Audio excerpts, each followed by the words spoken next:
Welcome to another episode of the I Know What I Got cast, or ICWIG if you happen to be one of those fellas. Mercury Cougars in your area running with top-tier Ford Escorts. If she won't start, park it in the rear and call Carvio today, and we will be the strong hand that will pay. 855-951-3335. I'm Andrew, your host Andrew, here with David and Ben. Hold on, I wrote those in the wrong order. Which one of you was born first? Ben and David. And the other guy, Chuck. That's me. Chuck, here he is. He gets to talk about the Hot Wheel today. So, today we wanted to shake things up and do the small pop quiz that I'm always talking about. So, on today's episode, we're going to go over common automotive-related myths, debunking some, and find out if others are true. Or at least give it our best, educated guess. And in some cases, it happens to be both. Educate me, Captain. Well, I'm just giggling because he almost said Ottoman myths. Ottoman myth. Starting in 1624, or whenever they were. So, they wanted, I see you just marked it there. You want me to give a special shout out to our fella in Belgium, and we see you and we say thank you. We are glad we make enough sense to keep. What have you been calling him, David? The muscles from Brussels. Yes, we appreciate you. We appreciate you, buddy. We appreciate you. Thank you, sir. Or man, yes. Whoever you are. You have muscles. Thanks, from person. Thank you. For listening to us all the time. So the first one is, do you need to let a car warm up before you drive it? Yes! Wait, this is a huge question that I need answered. So you do. I don't okay. know the answer, so I've been waiting for our someone. cousin, well, our cousin Josh had an Audi A4, and he drove it away from wherever it was after a while of not driving it, and didn't let it warm up, and blew the head gasket.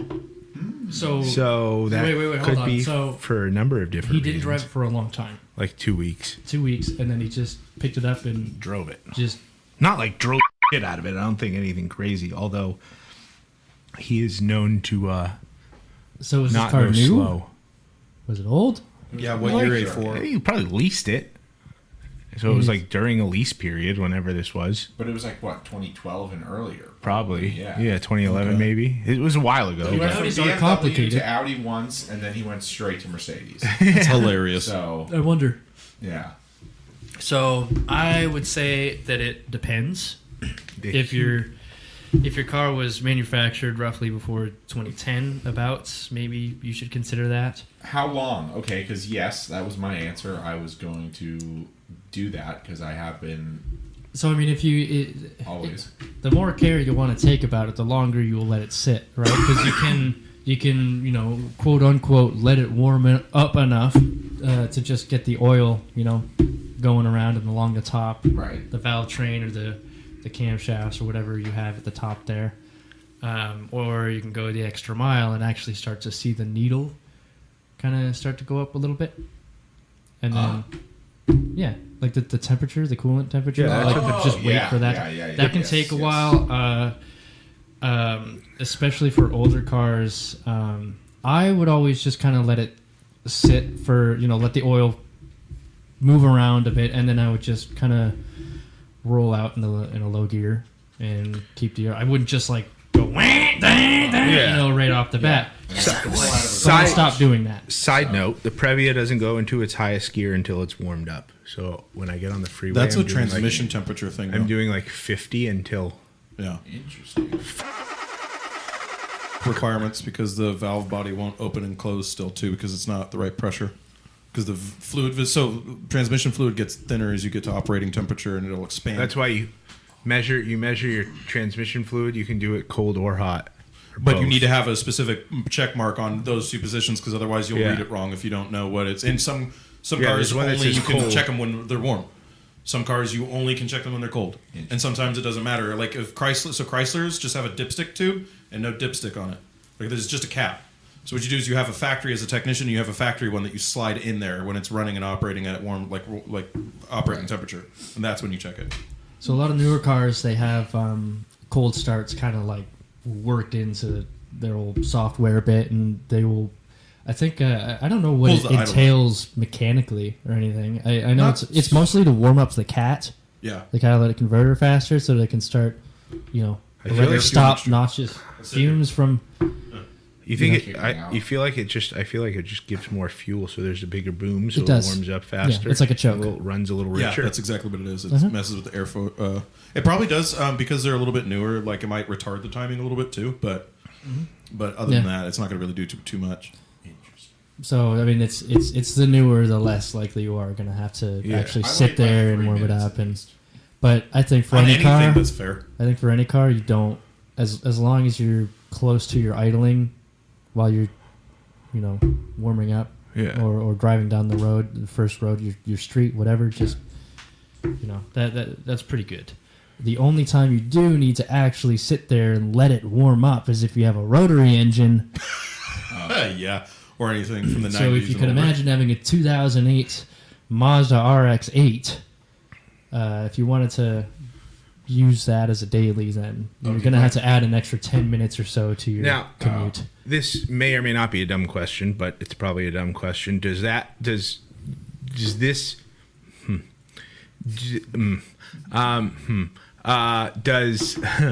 does like carbureted versus fuel injected create a big like It's interesting. No, like, because it has difference? It has mostly to do with whether or not Just- you want to wait, I guess, is my question. Well, where the oil is at and the temperature of the block. Older cars will sometimes have solid cast iron blocks, so it might take a little longer. those but- you do want to though. At this point, there have been so many heat cycles through that block. You can do just about anything you want to it, and it will not crack. Yeah. The pistons, however, different story. Yeah, Conrod. The inside of the cylinders, that's the stuff you got to worry about. Any other questions? Not about that. All right. Lifetime fluids. We're talking about the kind of stuff that they put in differentials and transmissions nowadays, right? Even on back in the 70s, I think they were putting lifetime fluid in the differentials, right?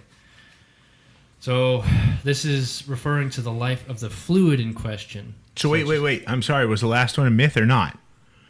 No, Little Okay. both. Great. Well, no, sick. not really. Car dependent. so here's the way it breaks down. If it's a new car, just get in it and drive. Doesn't matter. Right. Like brand new, like new, like way 2012 and up, new. Yeah. If it's from the 90s and older, let it warm up until it's like, depending on what you have going on, if it's like a built car, yeah, let that get up to operating temperature before you drive that down the street. Especially if it's a 90s and older vehicle. Gotcha. But But what about 2001? 2001? Yeah, just let it. It warm up. I would let that warm up for like 10 minutes, maybe 5 Yeah. minutes. So it just depends. Longer Are you for- referring to your Mercedes? Of course. It is a German car. It is likely to be. It has much lower tolerances than the engine. They are also kind of fragile. They're like glass cannons. Warm it up. It really depends on the kind of engine. The most important thing is that you let it sit enough to feel like the oil has had time to get everywhere before you Yeah. actually start raising the Yes, RPM yes. of the engine. Right. So, no, it's not a myth. You should probably. It's not necessarily warming the engine up. You just want to. Let everything get a little wet. Yeah. Yeah. Just a little wet. Back to the lifetime fluids. Moist. It has more to do with the life of the fluid, not the actual component that it is working with. And that's a pretty simple one. Obviously, any metal on metal is going to wear out much faster. There are some transaxles that I think they have like a fluid. Like a completely fluid transaxle, the gears don't actually really make any contact whatsoever. There's enough space in between them and enough grease Yeah. or whatever have you that the metal actually never touches at any point. So Right. that's used. Yeah, sometimes they put them in overlanding vehicles, which doesn't make any sense. Yeah. So. Lifetime fluids refers to the fluids. Please don't think that your differential is good for the lifetime of the vehicle. That No. hurt. Yeah. differentials still blow, and it's pretty often, I feel like. If they do, call Carvio 855-951 3335. Nice. I'm no longer the I only was one with that sitting waiting on memorized. that. I'm like, I'm about to drop this. Well, no, you say it with a certain like rhythm. Yeah. It's easier to remember. True. I do. I hit it the You same know? way every time. Yeah. So the next one is premium fuel. And whether or not it makes my base model Civic hit the VTEX being hard, my guy, full send, dude. But it's true though. No, Evil Knievel. This makes your car made to run. So the idea is like you have this base model economy car. Right. So if I put 91 in it, which is the highest you can get in California, Hang on. No, keep going. Well, keep going. 91 in it, Right. right? Even it doesn't matter. Anything higher than 87, right, is going to run better, in theory, right? Right. Ooh. Follow up to this one now. Okay. So what if, two questions separately. He hasn't even answered the myth yet. What? Fine. Let Let him say stuff, I have man. Come on, it's not just me here. Okay, so now let's say your car, you buy a brand new car. Let's say this was 2005, and you bought a Lexus ES330, and it says when you open the gas door, premium fuel only. Yeah. Should we or should we not? Yes. Yes. Okay, It is so. This that's has why to Miguel's do- car runs like. Yes.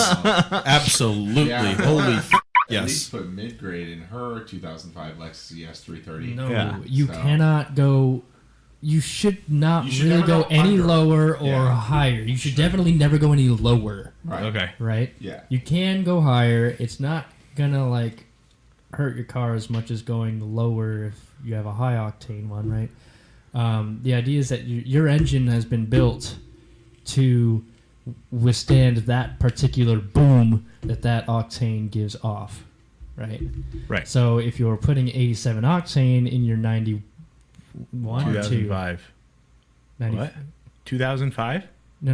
In your 90, what's the grades in California? Oh, 80s? 91, 87, 91. 89, 91. 91. If you're putting 87 in your 91 octane requiring vehicle, it's not firing right. Your spark plugs are actually the wrong spark plugs used for that kind of thing, right?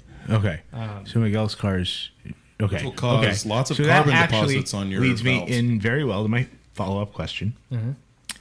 If, say, okay, the Previa may or may not require premium, but I've never put premium in it, and like, let's be honest, neither have the last 6 owners or whatever before me. But so let's say you go from putting premium into your car when it's new, then 5, 6 owners later, it has not used premium in a long, long time, but it still, calls for premium, right? If you go back to putting premium in it, will that break something?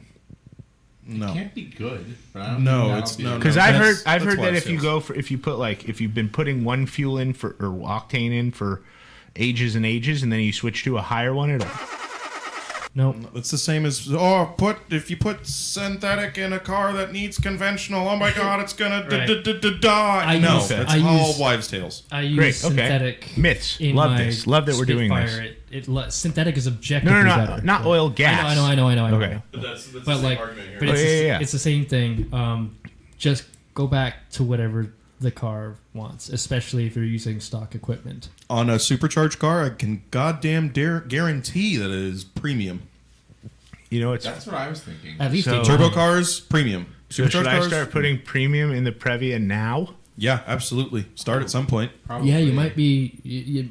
Watch your fuel economy come back. Yeah. I'm gonna giggle because also the operating temperature for those fuels is a little bit different. saying. I like all the things you're telling me right now. Okay. Okay.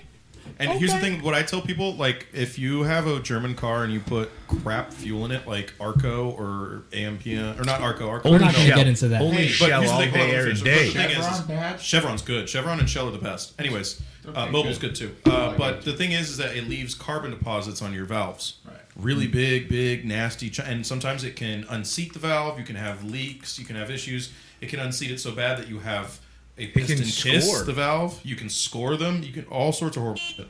And what does that is putting bad gas. And so if you have a premium car and you're putting non-premium fuel in it, I can guarantee you will have way more carbon deposits than normal, and you'll have to pay like $3,000 to get that walnut blasted out of your heads.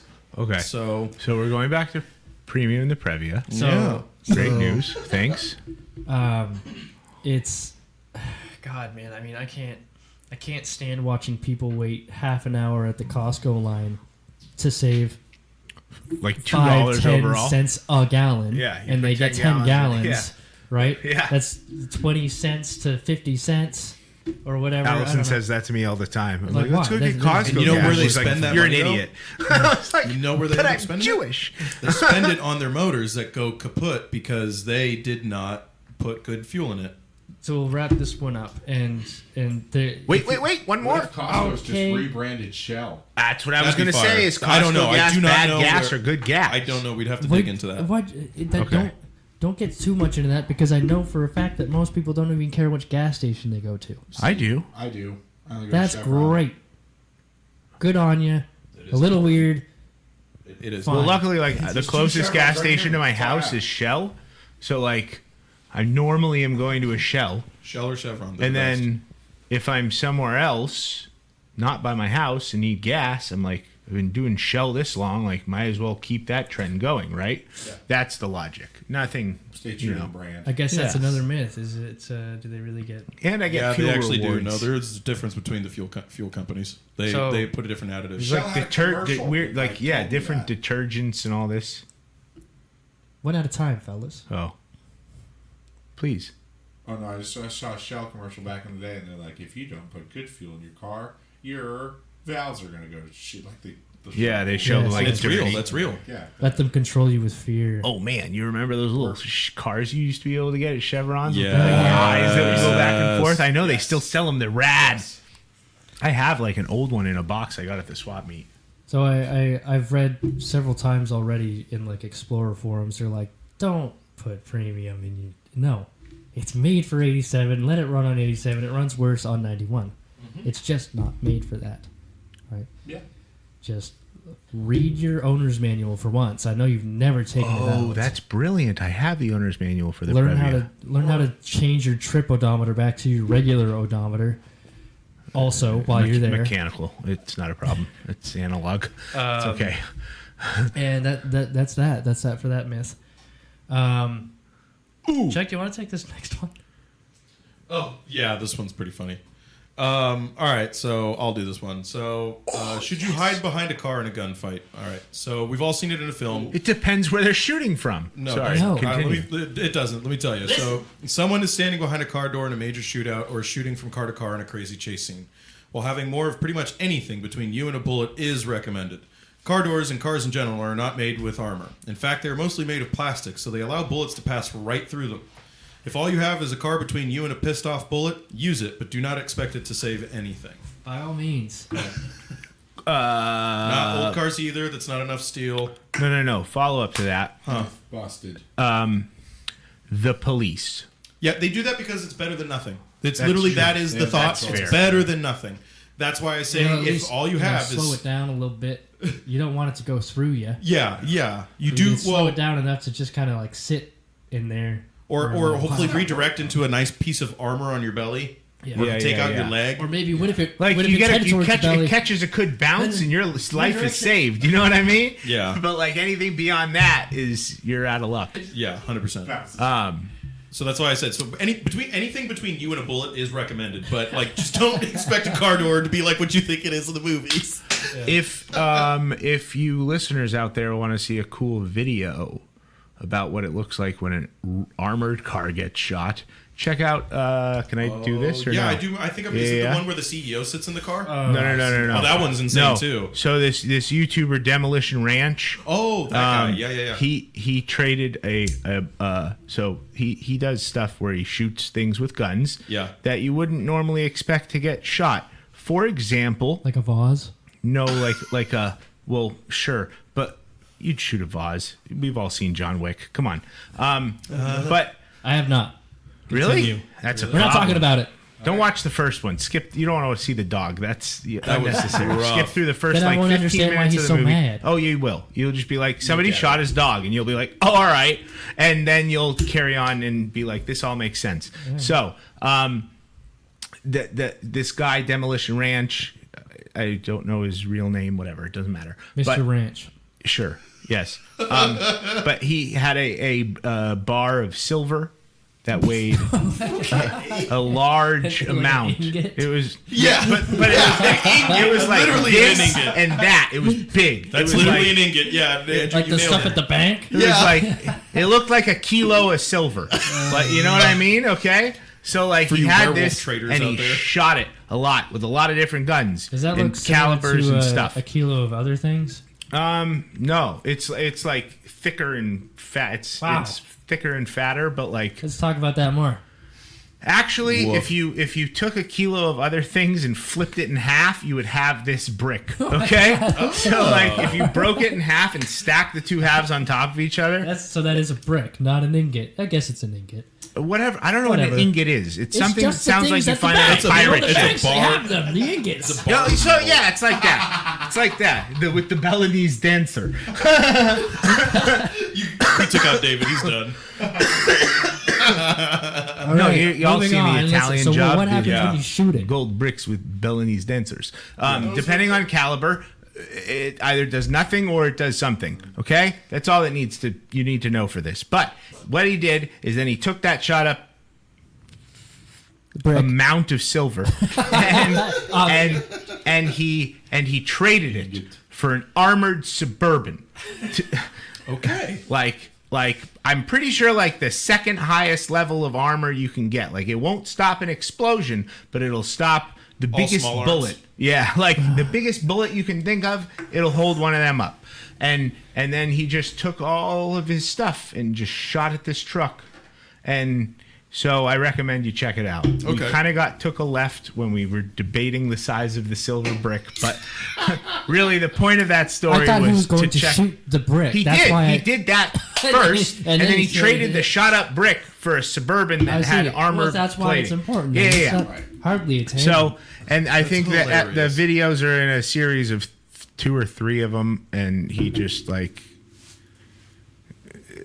progresses. Like they do shooting from it while it's moving, shooting at it while it's moving, like I think, and just it's fun. It's fun to watch.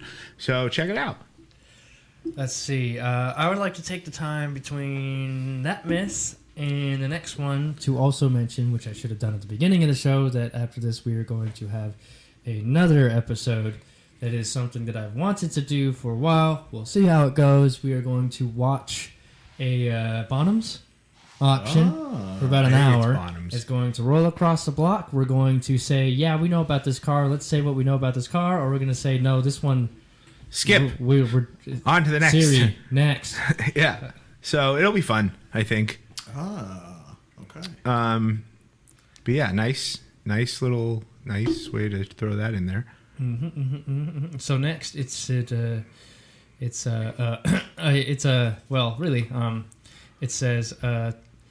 thank you for marking it for me, Chuck. I should only refuel when I'm about to run out. Nope. I know that's not true.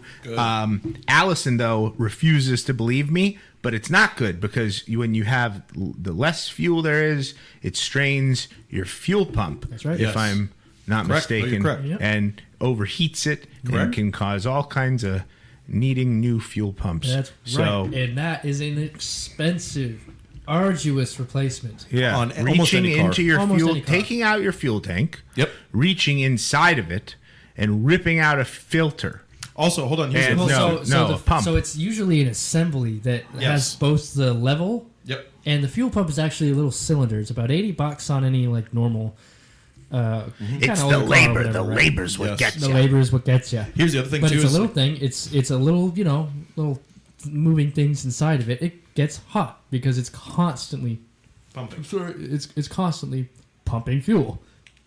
So when if depending on the size of your tank, right? Yeah. And hot Go ahead. fuel is Well, bad fuel. my pet peeve about this is usually most people go, car won't start, and like sometimes a fuel pump will cut out at a gas station So they'll fill it up all the way thinking like that's going to solve my problem, like it's flushing a toilet or something. I don't know.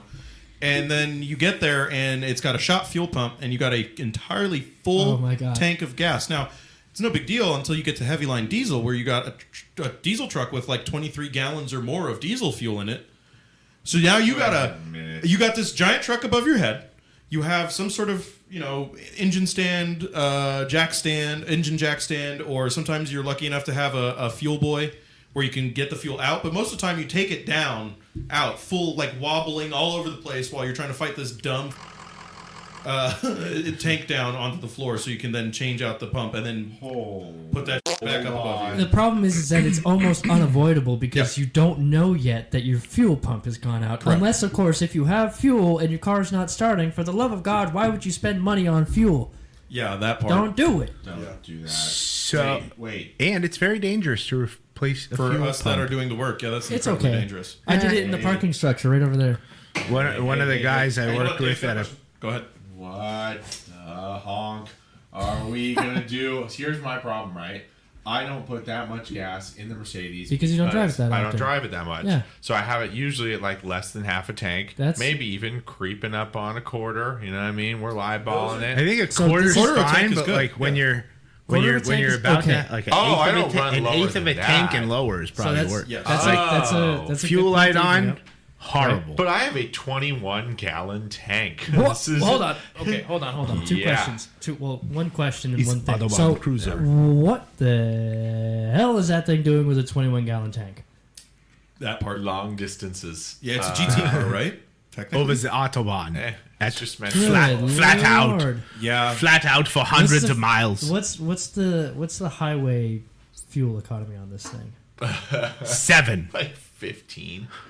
I understand now. Okay, so the thing that I'm bringing up now is a lot of people do have like little cars that they don't drive that often, right? I'll tell you that bottles of fuel stabilizer are much cheaper and actually good for your engine every once in a while Yes. than having Yes. to replace the Sorry, fuel pump. bottles of what? Fuel stabilizer.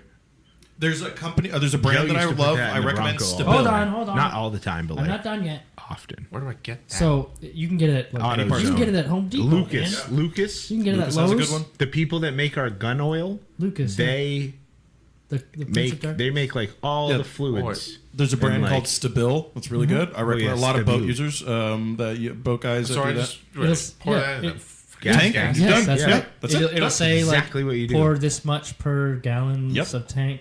Yeah, whatever. Oh. So you can keep your. I wouldn't keep the tank full still, right? No. Yeah, but you at absolutely. least want to keep it half full. half 'Cause full. That's Yeah. enough fuel because the fuel actually Well, I'm going to cools. get gas. Okay. The fuel actually cools the pump, which Oh, is why when it duh. runs below. It can't. Uh, it's not high enough to like keep it cool. keep it That's cool. why everything overheats, and that's why it's And bad to run the car Explorers, low. I Allison. learned, are notorious for going through fuel pumps no matter how well you take care of them. Oh, but yeah, it gets okay. exponentially worse if you keep it any less than half full. Which back when I got it, which was still when gas was around, $5. no, Six. six something, Oh yeah, you got Yeah. it at the height of horrendous. which is fine. It works all right so long as you don't go above 60 miles an hour. It's actually pretty good. But need but gas. like I don't drive it that often, Yep. and I was doing the same thing. I started getting fuel stabilizer. Oh, and that's you how you do it. guys. I'm All the things you learn on this Yo, podcast. I have so many fuel questions today. I'm so glad we're doing this. Firstly, now another myth. Well, I don't know if this is a myth. I just don't know the answer. You have 87. Uh-huh. Like the perfect example, the Previa. When I get it back from the shop, because it's going to be in the shop forever, because they're getting parts from Japan, and which will be here in now 8 to 10 days, not overnight. It's unfortunate, but I didn't want to pay that much. Okay. You know. Come on, you didn't want Hey, to listen, I don't steal Alpines for a living, all right? Relax. I'm a Whoa. working man here. Hey, Cool it. To What's answer that your all question, about? put a fuel booster in it when you go to start it back up again of any kind. Did I finish my... I don't know if I finished my question. Let No. me finish my you question. didn't even get to your question. Okay, so the van has 87 in it now. Yeah. You guys say put 91 in it. That's what I'm going to do. Now am I at 89? Sort of, kind of, yeah. Yeah. I get what you're saying. Yeah, that Good works. question. I would just get a little on the 91. lower end before refilling because I don't. That's a good myth. It won't. I actually didn't think about that myth. Can you mix fuel types? That's It's like, not no, gonna do when I put anything. the It's gonna- 0.8 of a gallon of regular in my Mercedes. It was like, oh, panic button, panic button, panic Yeah. button. And then pulled it out. It was like, I suppose. Well, yeah. do That's not put splash diesel. isn't gonna do not anything. put diesel That- in your gas car. that- do or not vice put versa. gas in your diesel car. That is Do the not put worst. water in your gas tank. No, well, there's another thing actually. There's another thing. So to answer your question, it's fine. It's not going to kill anything. No, it won't hurt a damn thing. Sick. So the funny thing about water is the gas tank. Worst. Gas. Ooh, sugar's worse, I thought. Yeah, true. Fuel is Sugar water. fuel is hydrophilic. I feel Oh, it Yeah, it makes It's it hydrophilic. It likes to attract water. right. So I don't know how much fuel I left in the Spitfire's gas tank. But the worst thing you can do when storing a car long term is leave it half. Do you want to be optimistic or pessimistic? pessimistic. Empty. Yeah. In this case, that's Leaving it definitely empty is the Oh, worst. No, half empty. He was about to say full. Oh, that's silly. I'm sorry, Andrew. So because that leaves a lot of room for water to, Get in Right. there. if you leave it almost empty or empty, there's not going to be any fuel to attract any water. If you leave it full, there's not going to be any room for the water to. Well, attract. it'll Either evaporate over full or time, empty buddy. is the goal. No, not really in a sealed Tank. Where'd it go? Ideally, you leave everything, all fluids gone, empty, right? But if you really had to if you happen to have that thing full when it stopped driving, That's the best don't worry case so scenario, much yeah. about it. Yeah, that's the That's best the case next scenario. best thing, Okay. Good to know. right? Or fill it before you park it long term. No, just empty it. No, yeah, you Just want siphon. Empty. Empty is Oh, best. siphon. Full is second Good, best. Smart.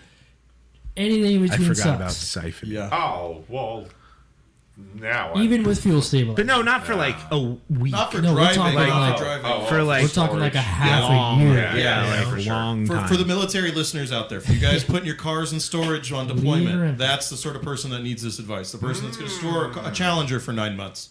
You know? You just Yeah. had to go Maybe there. that's where Well, our come process on. is I love it. processing there. I'm not wrong, and all of them at home are laughing while they eat their red They- crayons, yeah, so uh-huh. they can just suck it. They made sounds out of the radio. Whatever, bro. All right, let's get on. That was a lot. That was Let's a get lot. on to the next one. It says long trips are good for the car when done on occasion. Stretch its legs. Yes, Bing, of bing, bing, course bing, you bing. should go on long trips on occasion. Everybody goes on trips on occasion. It's the coolest. Oh my God! Wait. So wait. across the board, regardless of age and engine, it is good for the machine to stretch its proverbial legs and make sure everything reaches operating temperature. Oh, you and all wrote that? moving I didn't parts, read that. Right. Great.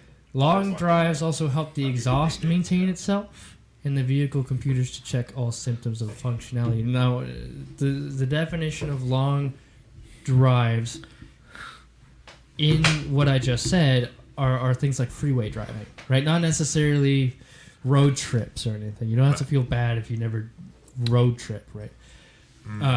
But what's your question? Nothing. What do you got? I finally remembered what I was going to say.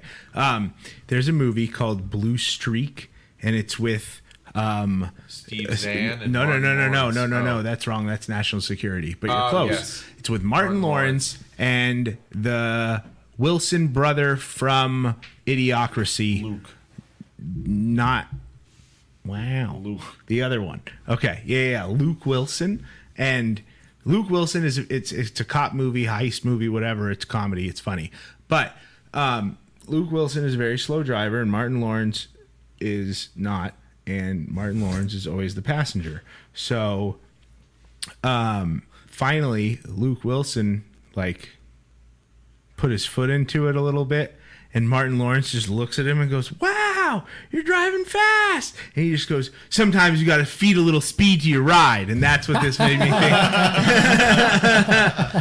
Because Martin Lawrence had said it on earlier in the movie, and then he said it again when So he that's drove good. fast, That's- and everybody giggled. That's actually that brings me to my next point in that it's I'm on you might fire actually at some point want to, if you have like an automatic especially, and you're able to go into a mode where you select gears. Do you need a napkin, David? No, we're good. Okay. And you're able to select the gears. I David would has a actually drinking problem. I would actually advise you to go into that mode, the sport mode or whatever it is. Hey, eyes over here. There'll be a quiz on this.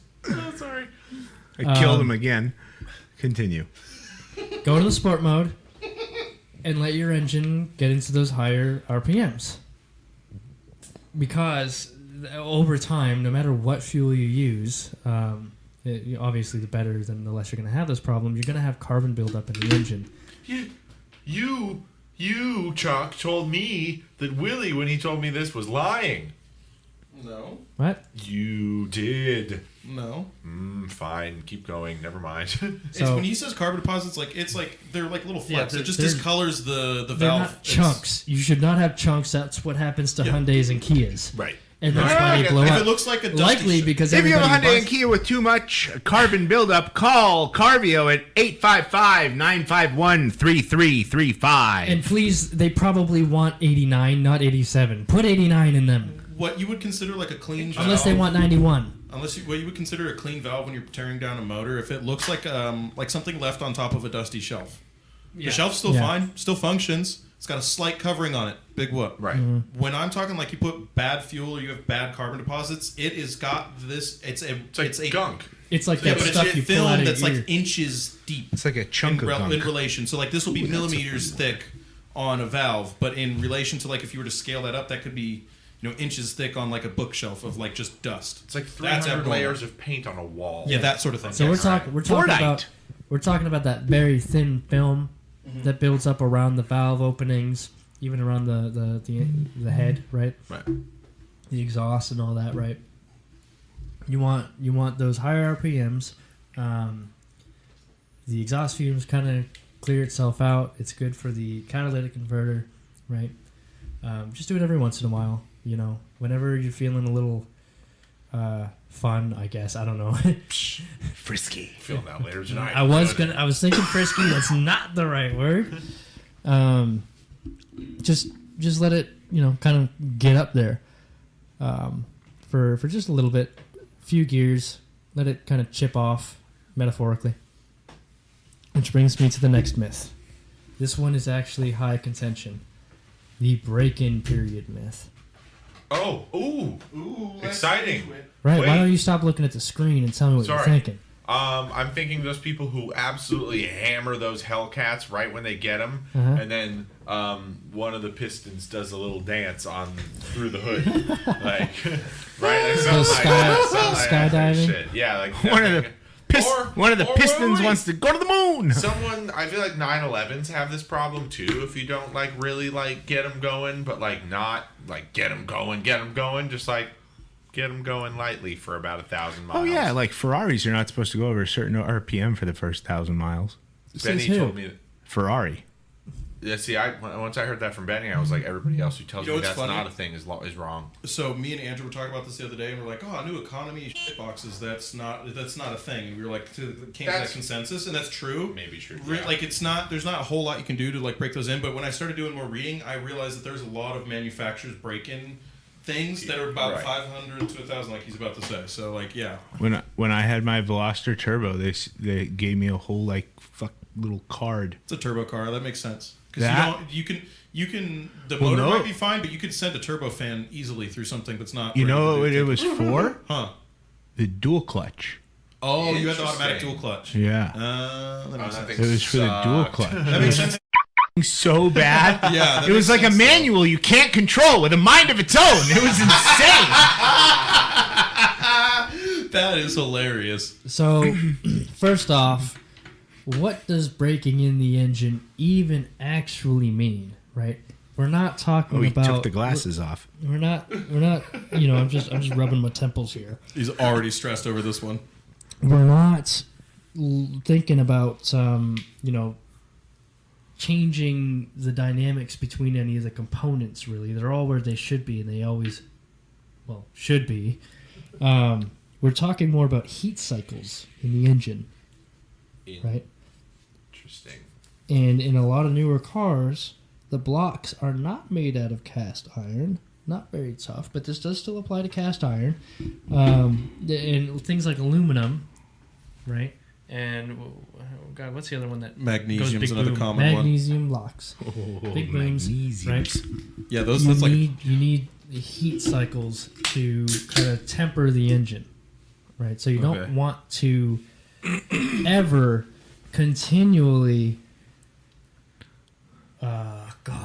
just rip around with this thing, right? Yeah. What's a better term?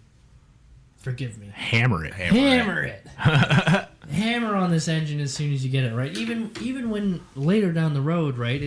Don't do it all the time, but it's going to be more forgiving, especially if you're lucky enough to have a cast iron engine, or unlucky, depending on how you see it.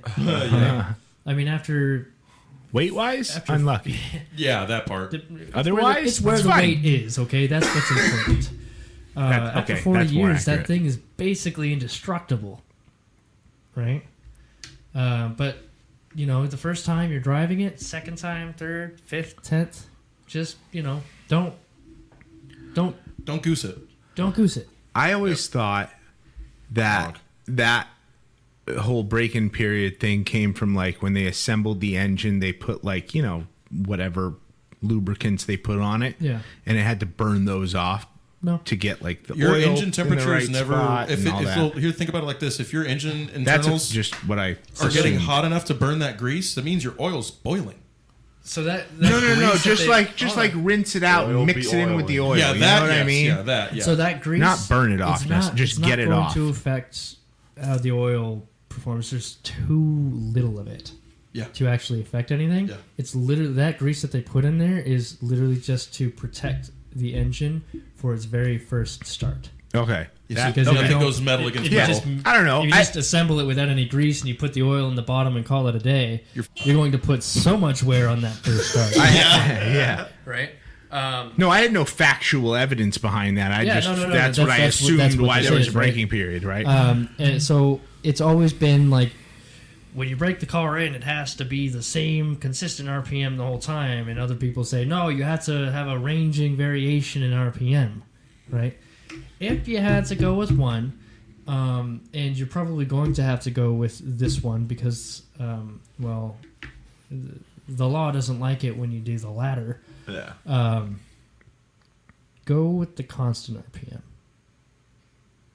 It doesn't matter if you're at 2,000 RPM, 1,200 RPM, or 5,500 RPM.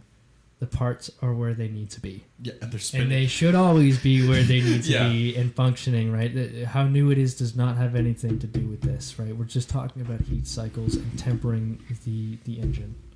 That's all that's about. Okay. But also maybe Good to don't know. hammer it. Yeah, Hammer the car later down the road. Yeah, Don't once you do it bring- in the yeah, like- first 1,000 miles. Yep. There's no reason to rush. You're gonna have it for a while. You got payments, Like just take your Yeah, time. you're trapped with that thing. For sure. Probably longer than your wife. Ba-dum-bum. Depends on what you buy. Challenger, Challenger, definitely. yes. Charger, yep, still. Uh-huh. Volvo, you're probably fine. You're probably good.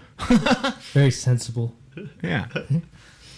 So the next one is the AC myth, and this is a fun one because it's always talked about. Stop looking at the screen. How, Cheating. Chuck, we don't need okay, we're fine. I didn't even read it.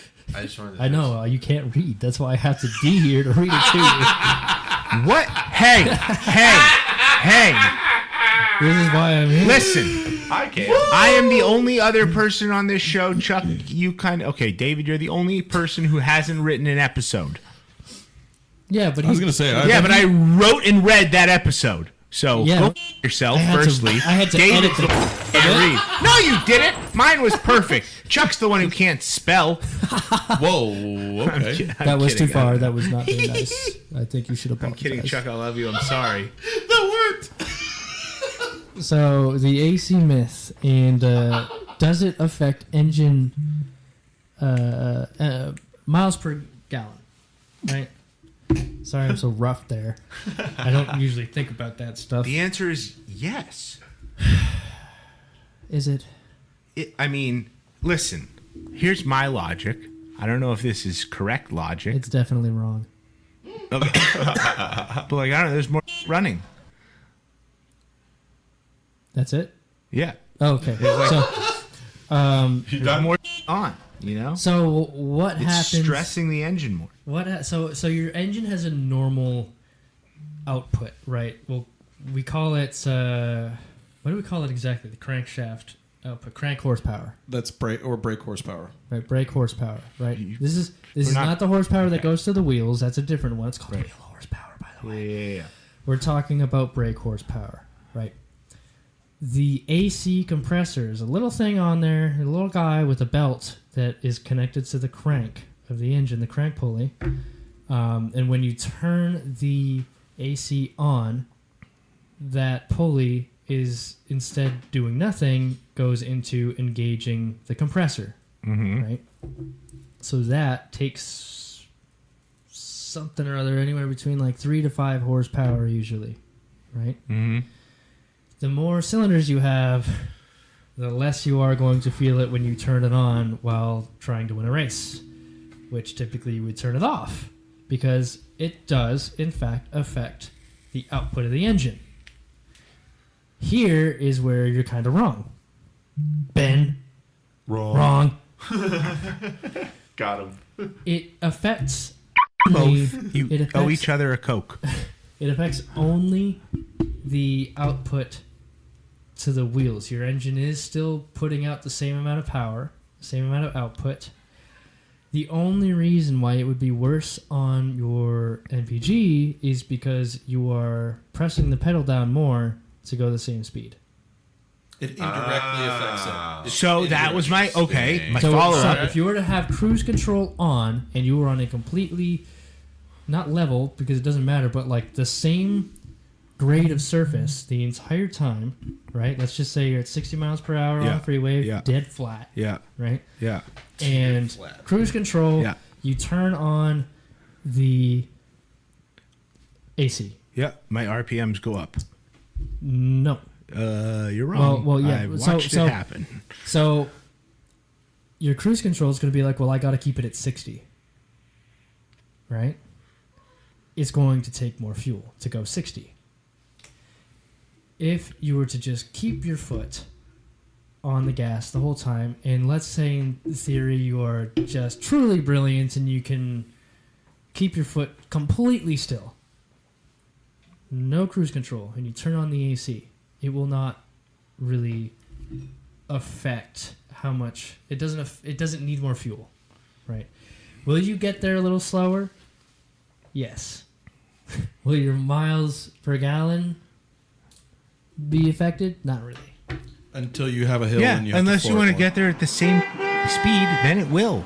Okay, well, if you're here in California or really anywhere, I'm very sure Google Maps assumes you are going to go 70 miles per hour because I do that, allegedly.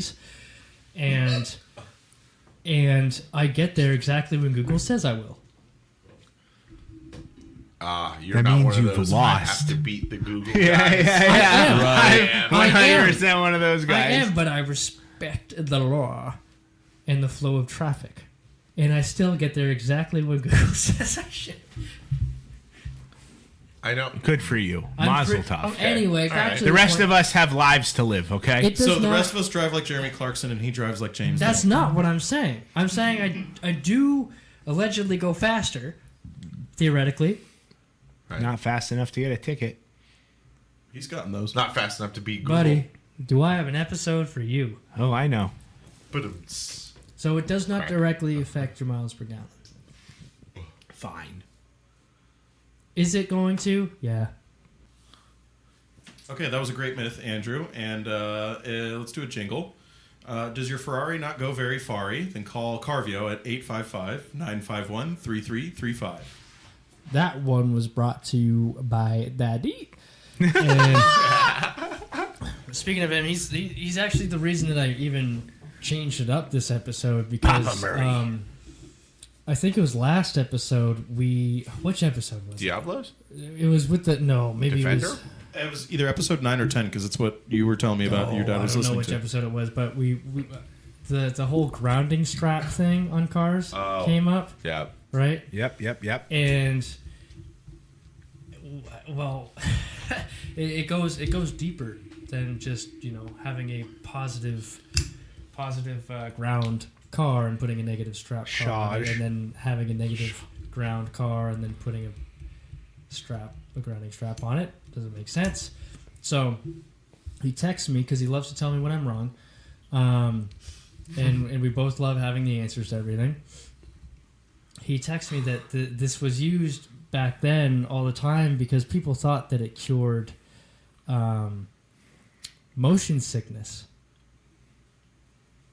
Oh, if the car touching the earth, it If makes you have it. a grounding strap hanging off the back of your car, Oh, so it's to ground your equilibrium, not Right. electricity. Yeah. Okay, and, it's all coming together and now. so they all disappeared. And I asked him, I was like, how did they correlate these two things together? And he's like, no idea. Old wives' tale. I thought- Whatever. People are still selling them under the same BS reasons. I thought you were going to say they only started doing this after the Back to the Future came out so that they could maybe go to the past. Who knows why it started? Maybe. So, if you probably remember these things, but if you don't, you basically would see like Saturns or something. Any old economy car, Which with is this dumb black as hell because they're rubber strap. plastic. Yeah, or whatever it was. I think it was rubber. No, Or something plastic. Saturns were plastic. The car. Oh He's talking yeah, about the car itself. Yeah, all plastic, right? I mean, not all plastic. But like most. It can't all be plastic. But like every body panel was plastic, to my knowledge. So it was this thick black rubber strap that you would see kind of just hanging off the back of the car, and it would drag along the road. I don't remember that at all. And back then, that. a lot This of was cars also- had them, and you just figured like, oh, that's a thing. That's what cars need. Interesting. At least when you're a kid. Like a little tail. Yeah. Almost, kind of. Weird. Yeah. And Now they're doing instead, it all those hot boys in their Civics put a little stuffed animal as a grounding strap. as a little charm. Which brings me to my next myth. Charms actually help you not drift off a cliff or into a, side rail. But what do truck nuts help That is with? false. That is very easy. Next. You vote so you can keep voting Republican. Alright, well, There went half of our listeners. Okay. Not the Belgium guy. Yeah.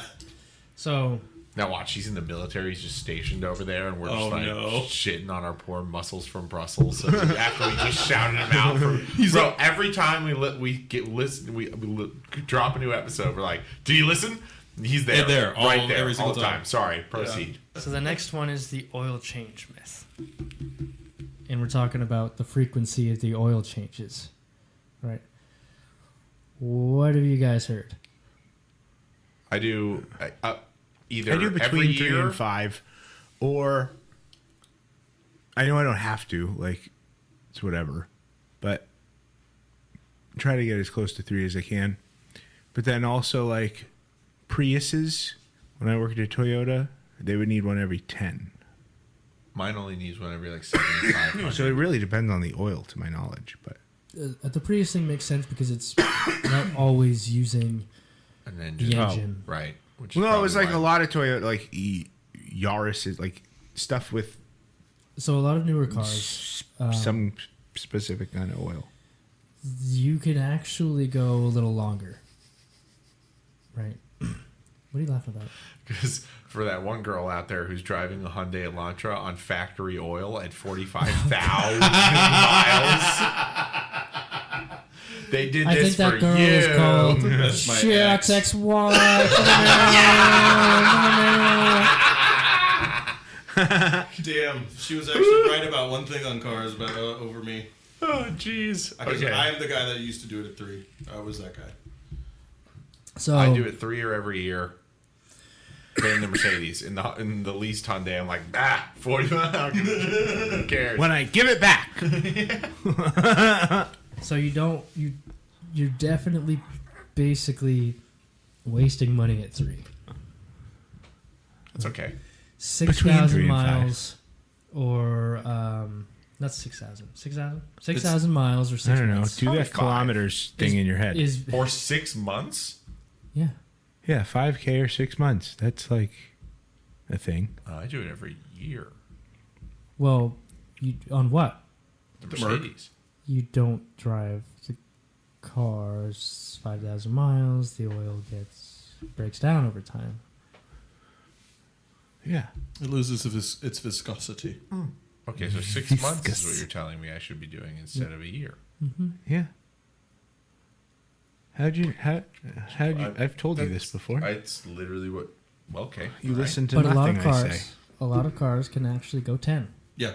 nowadays, and like that's basically when they're scheduled. And anytime Ava took the Avenger in for an oil change, and they put 3,000 miles or 3 months. I'm like, what?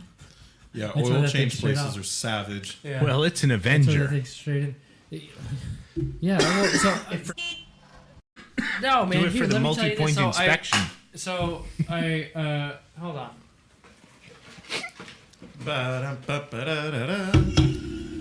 What? Oh my god! When Chuck was like, just scat for a bit, and just like scat for that back.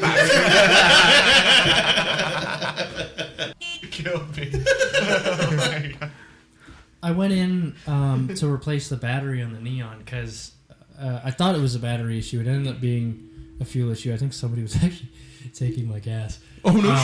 Yeah. I got a lock-in gas cap. Oh no, kidding! Yeah.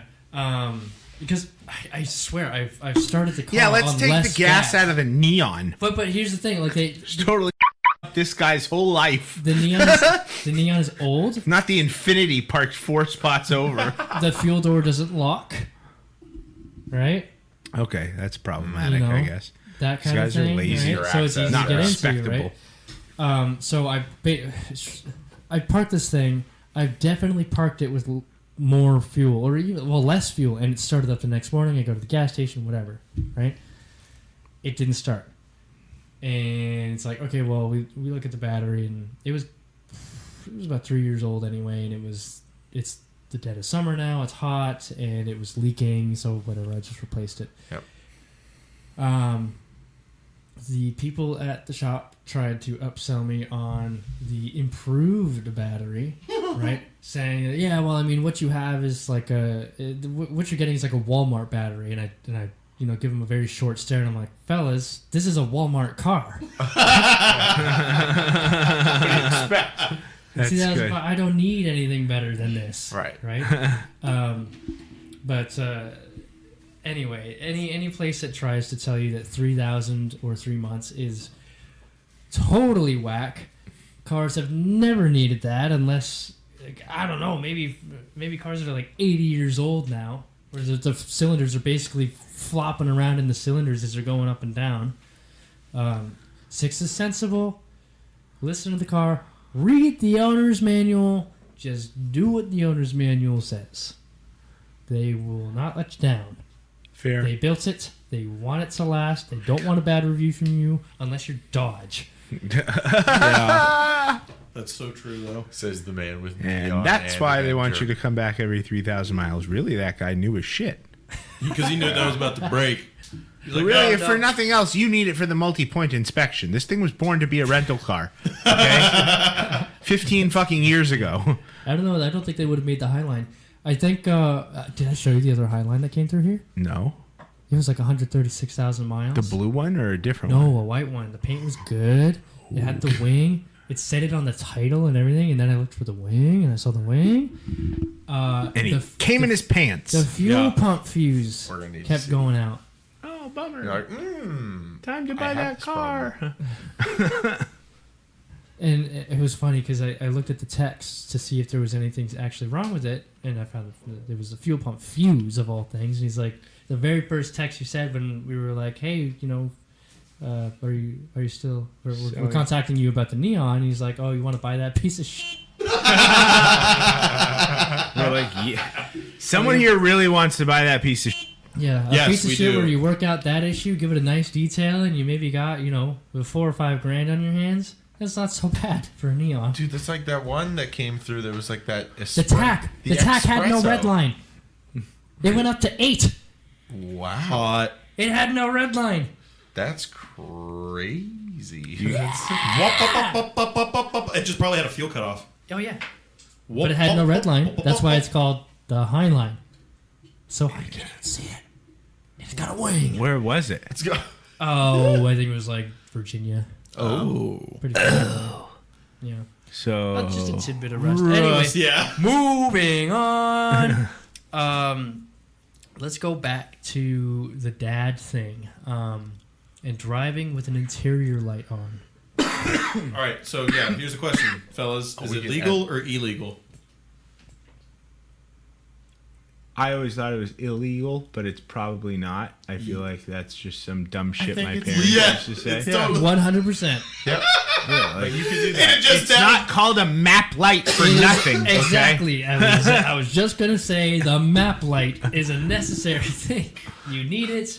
If you got to are- read a map at night, the Yeah. map light is a really good option. You are And free so to when do you it. think about it, you know what? That's our parents' generation's Gen X, because their parents were the last parents that needed a map light. Yeah, that had a map light. The map and lights, needed but it. here's the thing though. The map lights used to be a lot less annoying because I will admit, Yeah, yours is an cool. interior light is annoying. But your map light is lights sick. used to be like they're little things that like little swivel things Yeah. out of the glove box. Yeah, just a little and you light. could just like And it points and, into when, your and, lap. when, and when you fold it down, wasn't on the it roof. turns on. And you Yeah. fold it up and it turns off. And it just points right into the passenger's lap. It's beautiful. Which would be and sick. Andrew has one in his Spitfire and it's sick. Which is it looks like- like a wand. Which is like almost. oddly like fancy for it. It It's like the is. fanciest thing on that thing.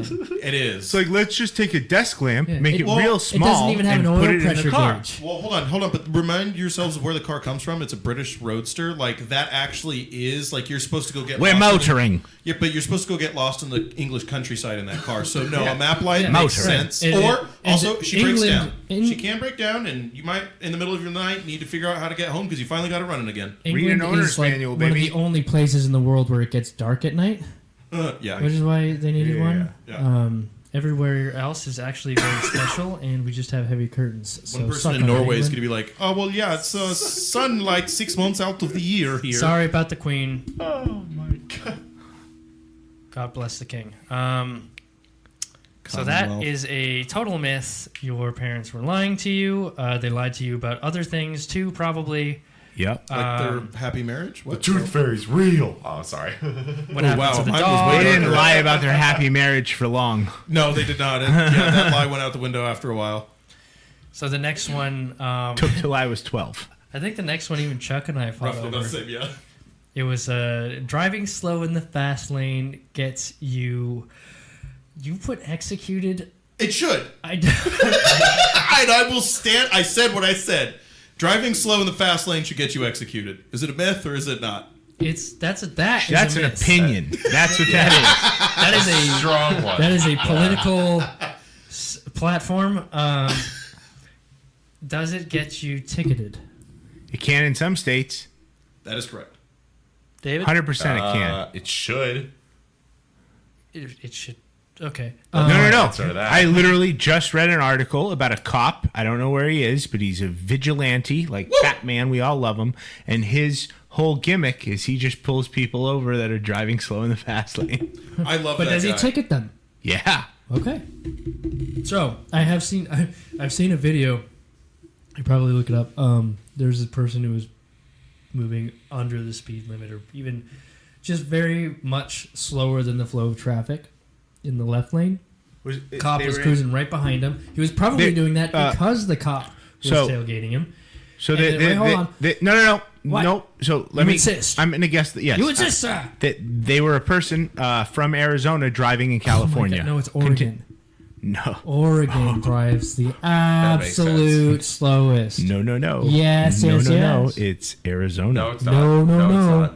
No, it's Nevada? not. No. Nope. No. Arizona people drive fast as in Arizona. Anywhere else, they Nope. drive like they don't know I want you- I how to want do you it. No. You're free to your wrong opinion. I'm with Andrew. I want you to take this time from this point on, really look, right? Every plate, Oregon, so damn slow, so cautious. they don't even have other people up in their state, so I don't know what Well, they're they so can't cautious. even pump their own gas. But Yeah, I exactly. know They why. think that gas is this horrible explosive thing. So when they come around into California, they're like, "Oh my God, there's other people that know how to drive." Well, here's my thing. I was not too long ago in Oregon when I visited my dad, and my dad drives fast, and not all the time everywhere, but he does like to drive fast. Anyways, but what I noticed as a California driver out there is that everyone is just terrified of their rust bucket falling as they're driving around.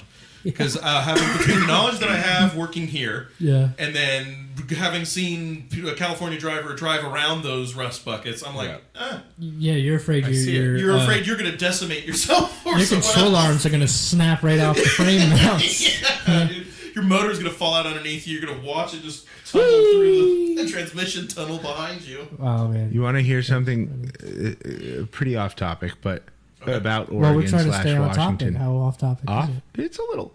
Come on, Okay, Benny. so Oregon. I drove from San Diego to Washington State. Give us a synopsis of this. I've never seen this in any other place. I've driven in a lot of places, but the only place I've seen this is the Pacific Northwest. Semi trucks. You know how like here we have like the trailer attached to another trailer, and you're like, whoa, that's cool. Yeah. But have you ever seen a trailer, a semi truck attached to a trailer, attached to a trailer, attached to a trailer? I've never seen a triple until I went to I've seen that I Oregon. think, in like Texas and other places where there's like long stretches of You're long, right. long hallways. I've I know I've seen that, and it's usually like the only place you I've expect driven to in see Texas, it is like never on seen the it there. 15. Is where you see something like that. I've yeah, never or just seen the that. 5. Just go up Way the to 5. come I think five. it's rare Way in up in our country. It's When you not look common. at in California, I don't think it's legal. The That's only why. it might not be. The only Yeah. time that I've seen that is when it's like they're not fuel tankers, but But they're they're the like dump they're loaders. like I know what you're talking about.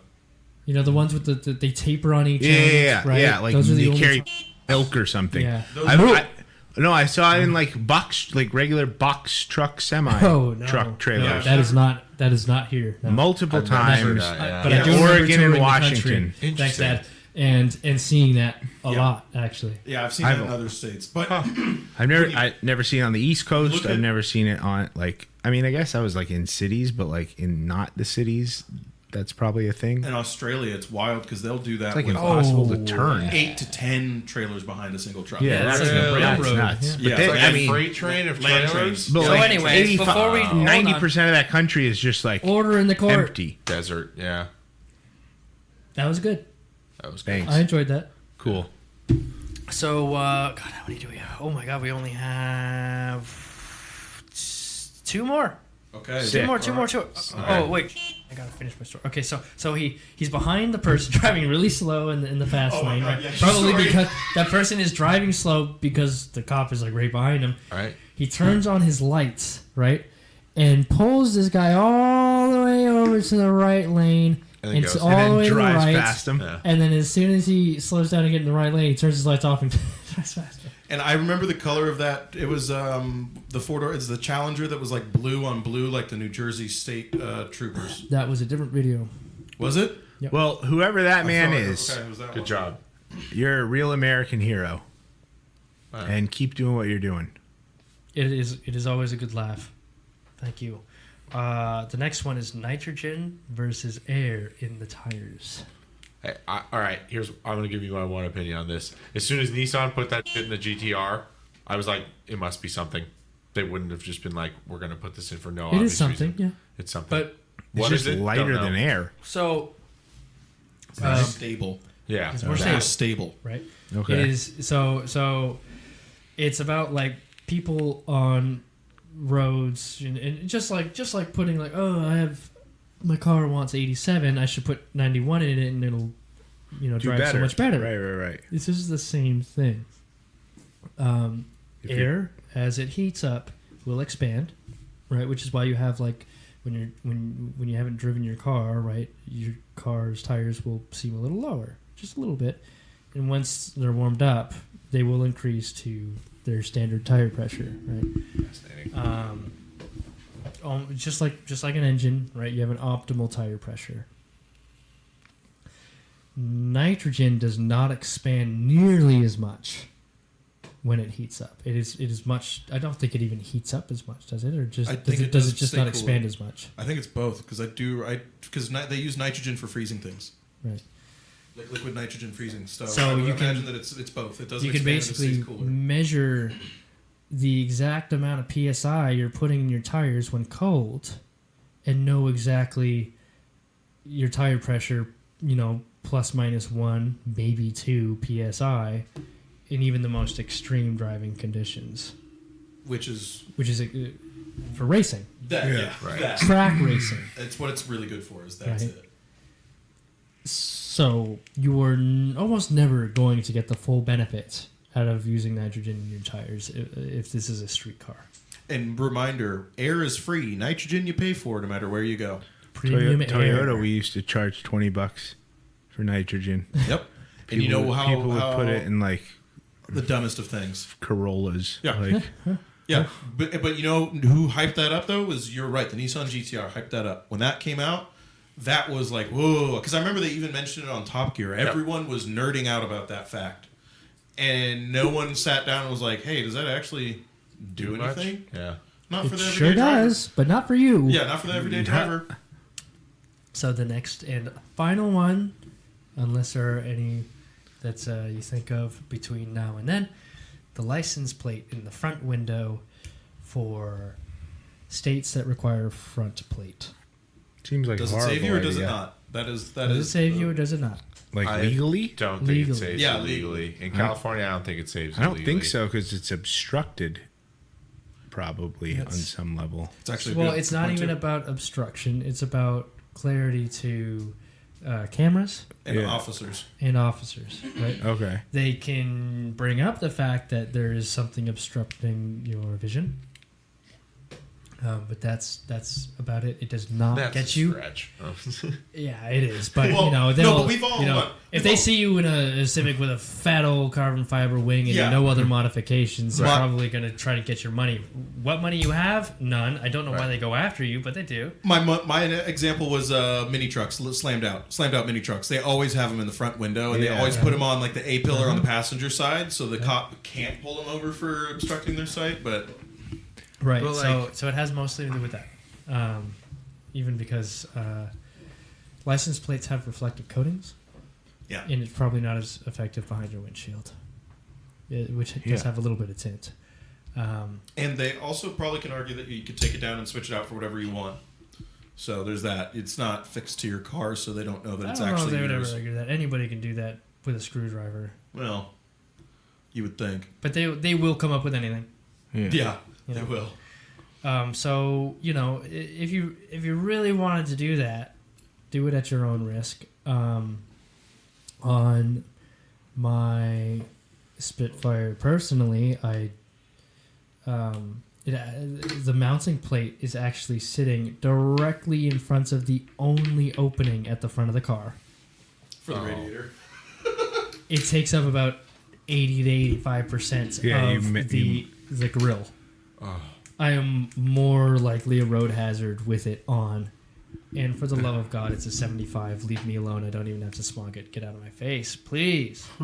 I've Yeah. never been pulled over for it. Thankfully, they have been nice. They've been understanding. Yeah, I feel like only you're have only one getting- mirror. You're not a Yeah.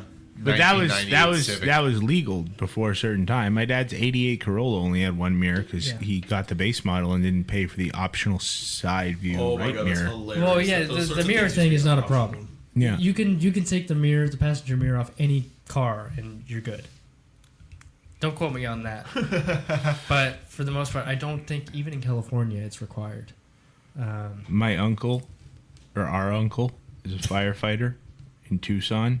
He has one eye, which is cool. Yes, But- Uncle Jack. No, Call Adam, him but One-Eyed that's Jack. funny. Okay. We're Jews. Jack's not a name we have. No? Yeah. What about Jacavid? Nah. So dumb. What about North? Oof. His face every time he asks. It's like, ooh, like But no, Is that he I was like, he at one I'm gonna point in need his you to send me a career. list of these names Okay, I can do that. by Jewish EOD. names. Okay. Not 11:59 p.m. Not so I likely. cannot mess this up again. but it's okay. It's okay. You won't. You have So a I whole have a other week. to record. Yeah. Before, That's fine. I have a this week. list, dude. But no, he was like, at one point in his career, he was like the guy who drove the fire truck, and I was like, how do you do that?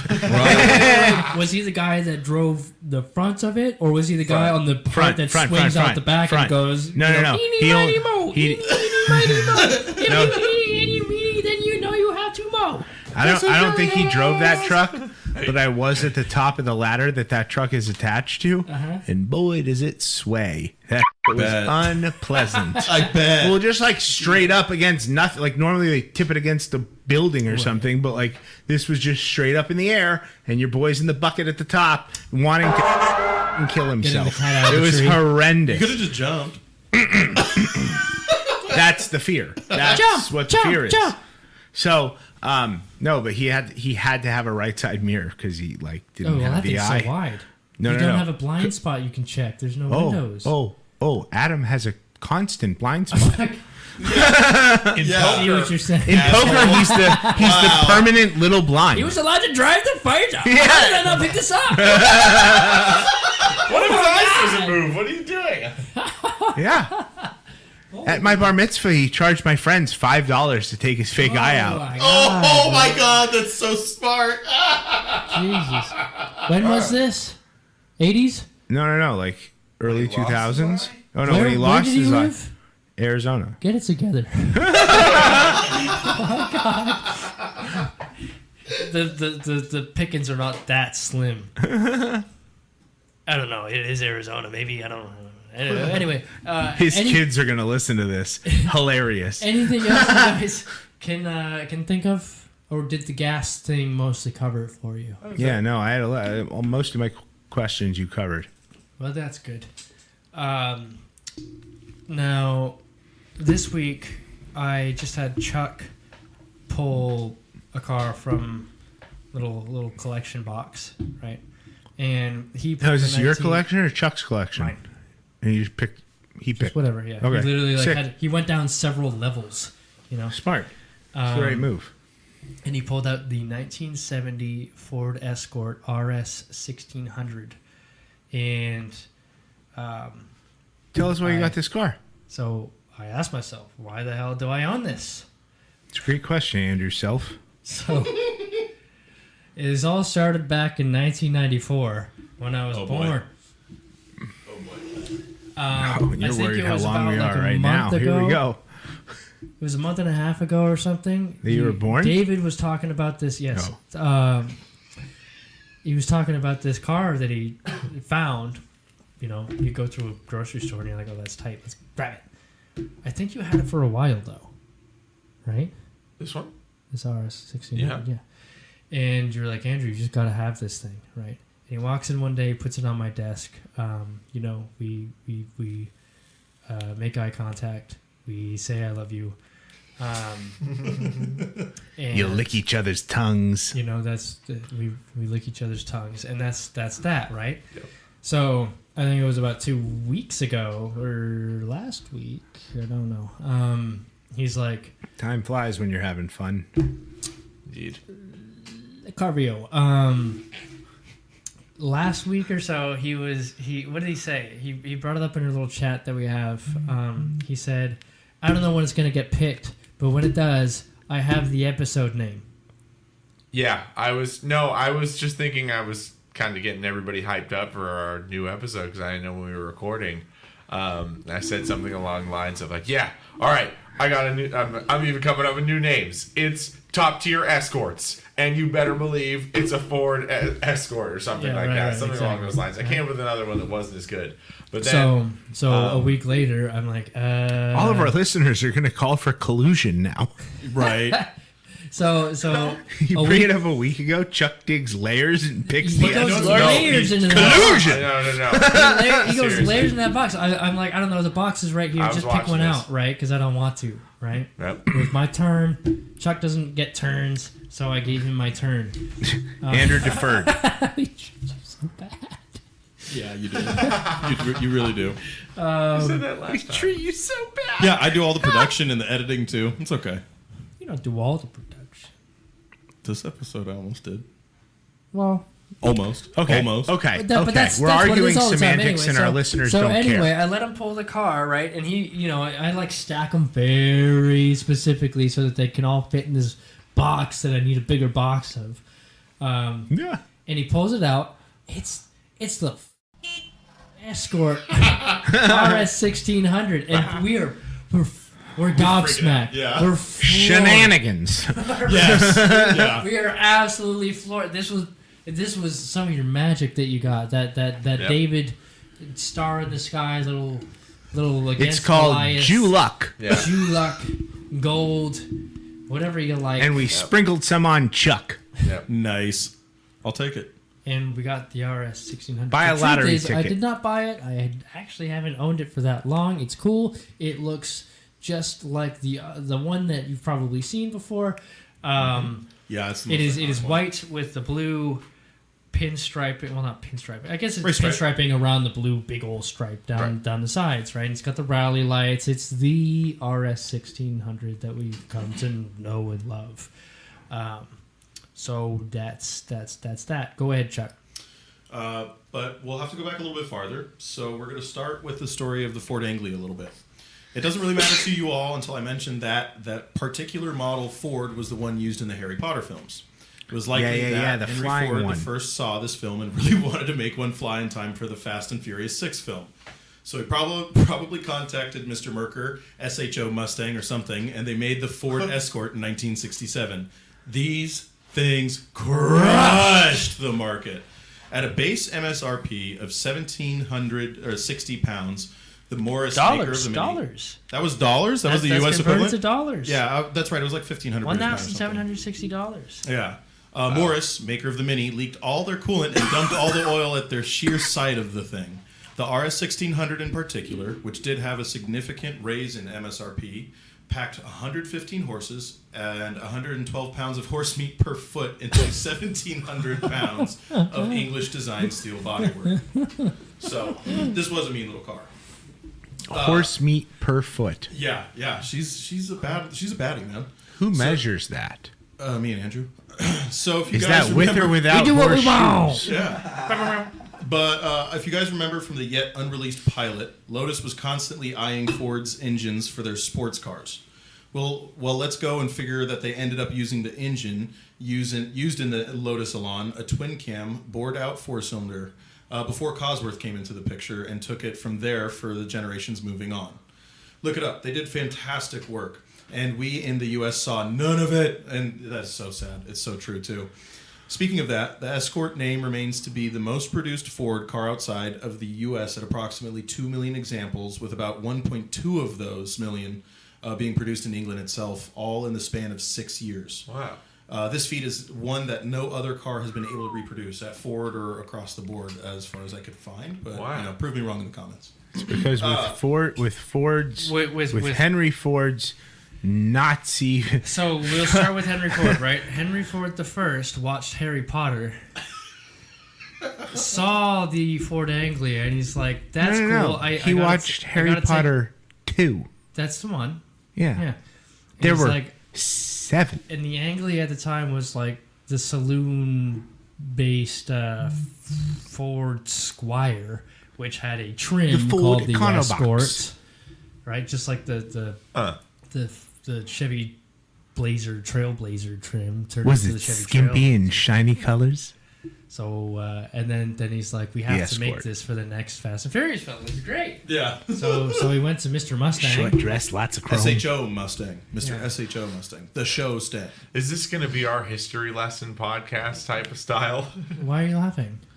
A kind of Futurama bent or Never something. mind. Yeah. Well, anyway, so that is the history, more or less. Let's move on.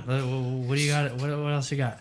So the Ford Escort got its start in 1967 in Ireland and the UK, and made its car show debut in '68 at the Brussels Motor Show. Brussels! Shut up, Brussels! Brussels! So the Escort was mostly produced in the early years in West Germany. There were 6 generations to this car, and the first gen was front engine and rear wheel drive.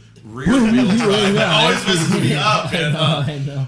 Rear wheel drive, which Rear made wheel for drive? very fun and exciting driving experience.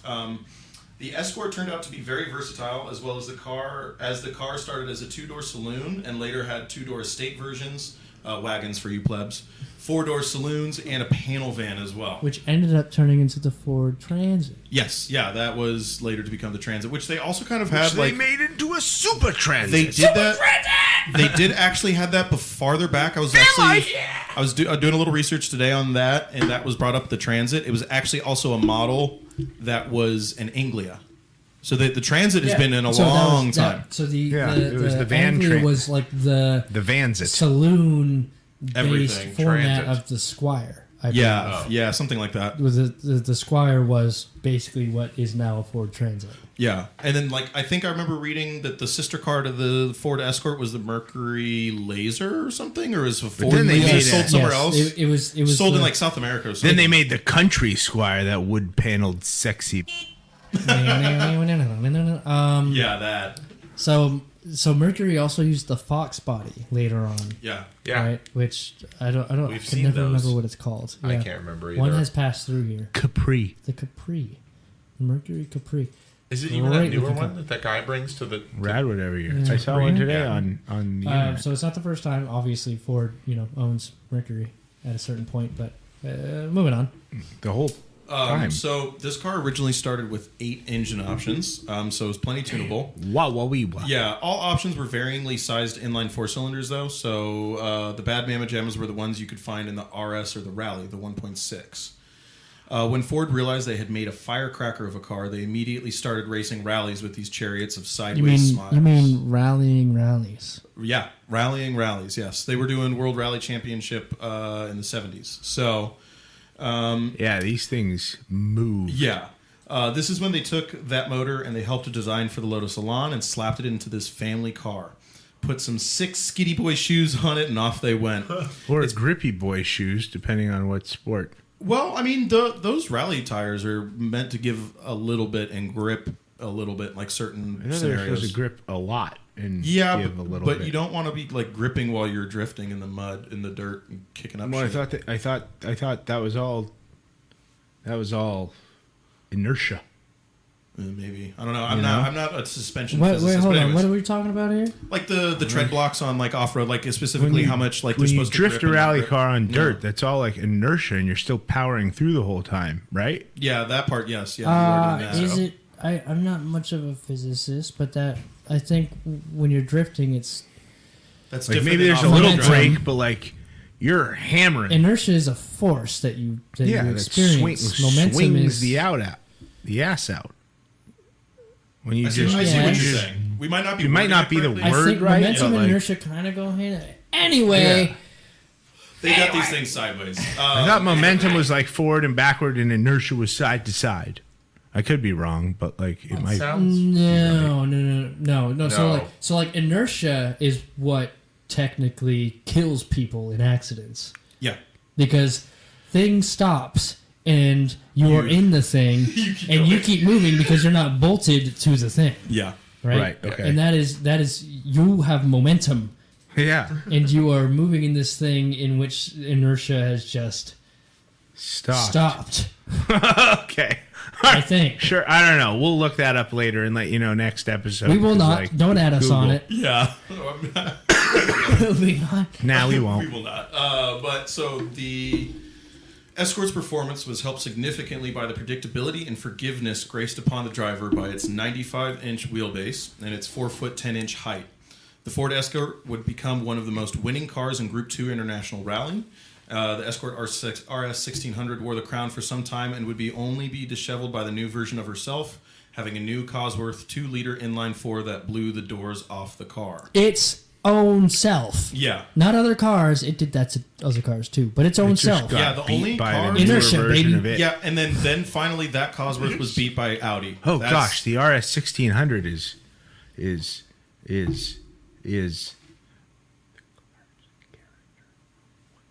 Lightning McQueen. Goddamn. What? You know, Lightning McQueen just gets beat by the next newest thing. Yeah.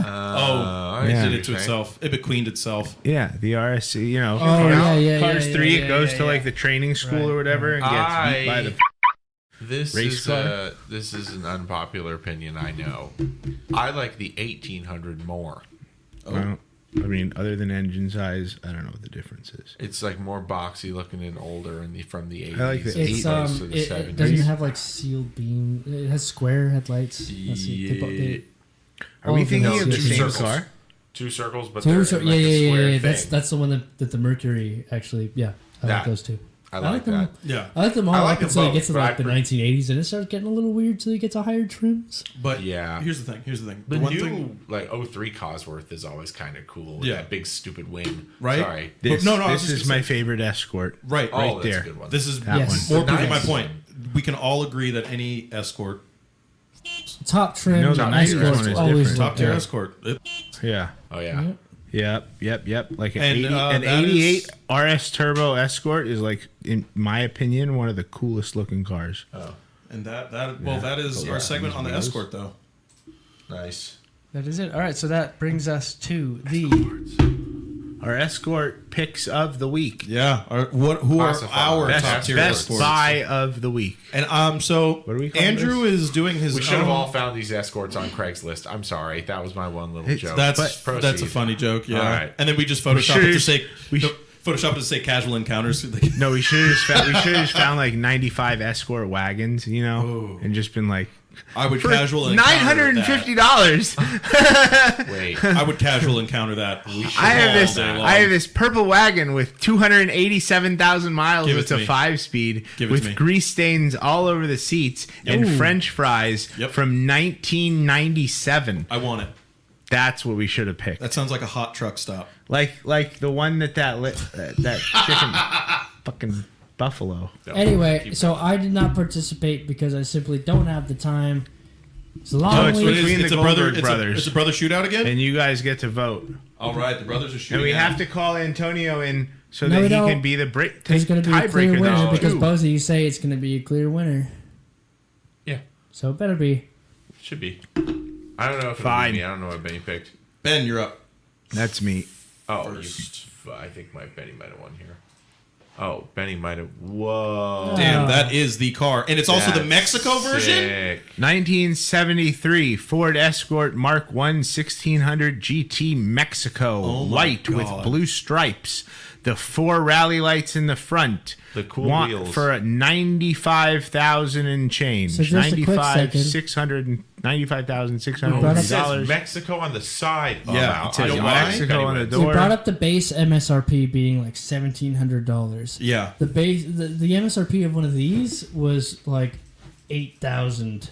Yeah, something really? dollars. this was Wow. because they won the Yes. championship in Mexico. Damn. Yes, Yep. it was a big deal car for them. So if you were a person Yeah, who wanted so to buy like, this, you would I spend. didn't read the article. There was an I Escort didn't for read the every listing. budget. I just saw what it was, and I found a different one also that I was gonna pick. But then I was like, I don't want to pick the one with like a gutted interior that's like racing. I want to pick one that's like sort Yeah. of got a real interior but still is racing. And that was this one. It's got all the gauges and it's got all the like timers and all the stuff you need for rally, but it's got like door cards, aka door panels, and like the cage is like kind of hidden, and it's got like, yeah, you know, it's like a nice You can looking. warmly It's like use it. it's a really tasteful looking rally car, like rally replica, not Yeah, this is replica, nice. whatever. It's got a It's got laptop it's in got it. switches, it's got timers, a lot of stuff but in it's there. also got like a nice steering wheel and like door panels and like roll up windows let's wrap it and up, like though. the cool It's got a stuff. factory appearance with a roll cage in it. it's giving like It's pro mod. a bit older. Go down, It's in down, Norway? down. No, this is German. This is in Germany. Here we have Yes, a but- Mexico. Everyone knows around. I mean, that has survived the racing battle and well is being reincarnated into a historic rally car. Oh, I see. In 1976, the Escort also took part in the famous Tulpen Rally, which is one word. Which I don't know if it's supposed to be one word, but it is one word. Yeah, it's like got rebuilt stuff. It's like got modernized So this stuff. thing was bored out even more. It has Um, 1750 cc, which is 1.75 liters. Has like Yeah. 30 more horsepower than the original one. About. Yeah. So, it you has an know. hydraulic clutch. Nice. Aluminum radiator. Good pick, Benny.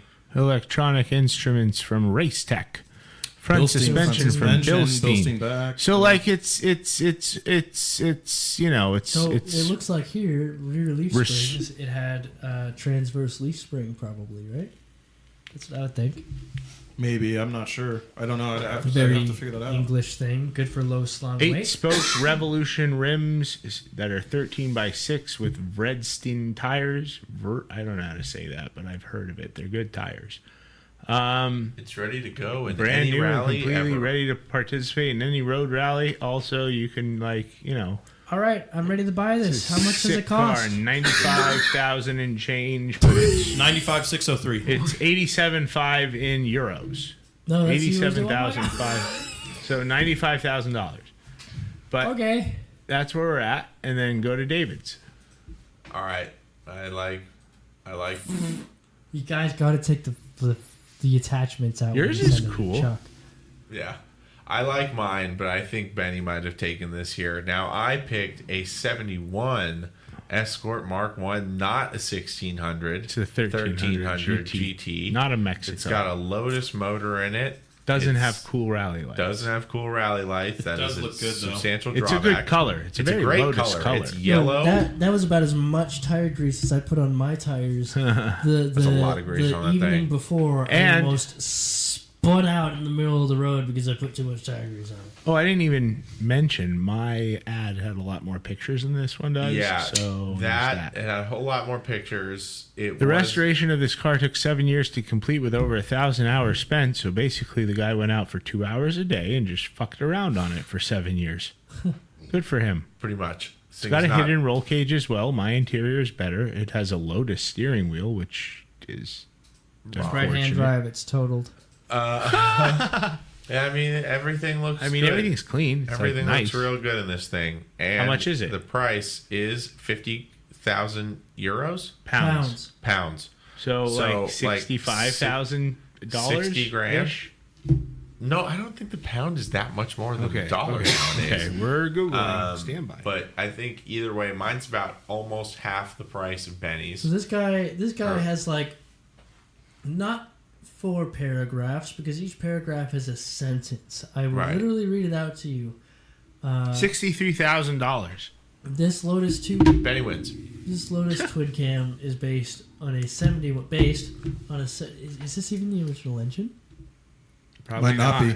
Probably not. Still I don't think retains it is. its It's a original Lotus factory 2.2. color of Mieze yellow. It's Mieze. totally Do you unique and say perfect. And Mieze? how do you say that? Mieze. Where is it? Miaze yellow. Right after It still Lotus Twin retains its Cam. original Keep factory reading. color of Miaze yellow. It's Miage yellow. You're It is- joking. It is totally unique and perfect in every respect. That's how they say it in Canadian English. That's not how they say it in English.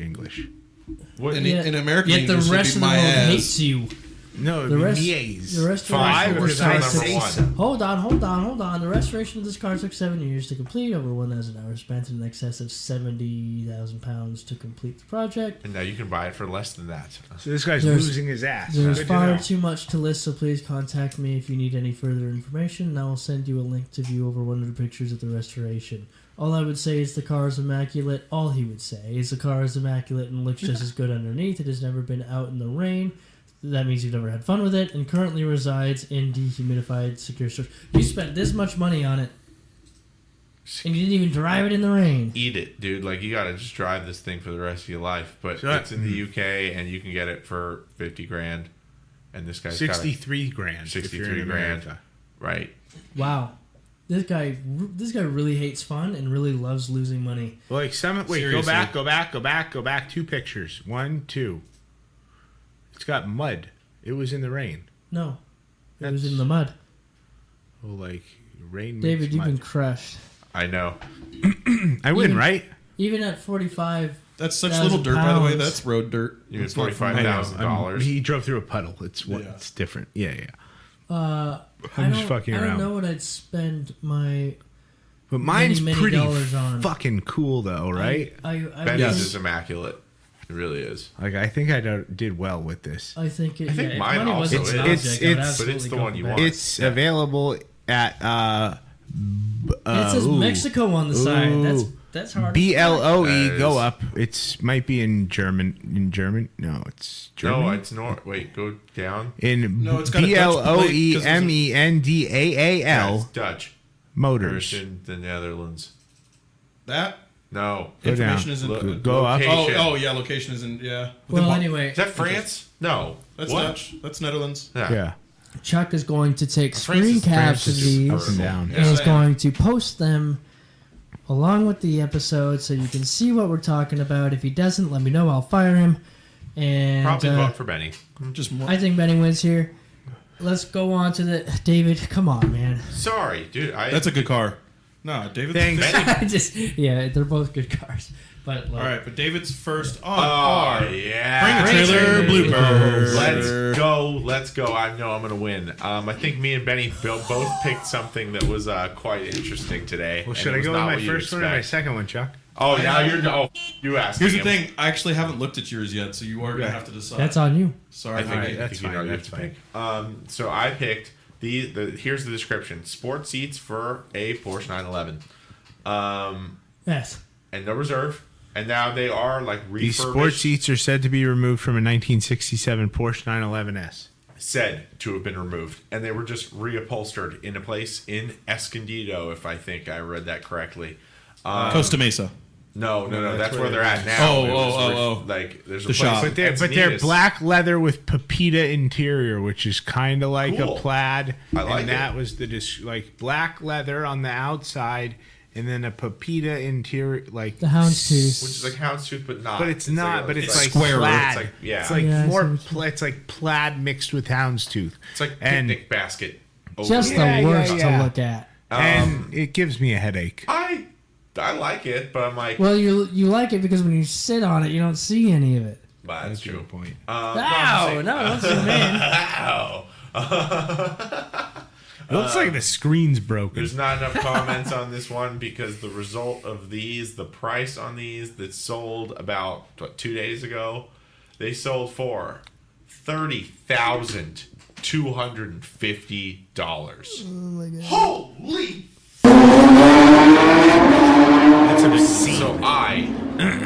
That's obscene. These are That That's is obscene. ridiculous. They were David, reupholstered. I'm pretty sure wins this one, but I think mine might give it a good run for its money You will. because it's also Is not there a car. anything redeeming about these seats other than the fact that they're just restored frames? But you have to think of what a really clean 1967 911S would sell for now. But these are not 1967 seats. It is a And 1967 seat frame How much is the with car? that's been reupholstered. Yeah, that's They're one not thing. the OG seats.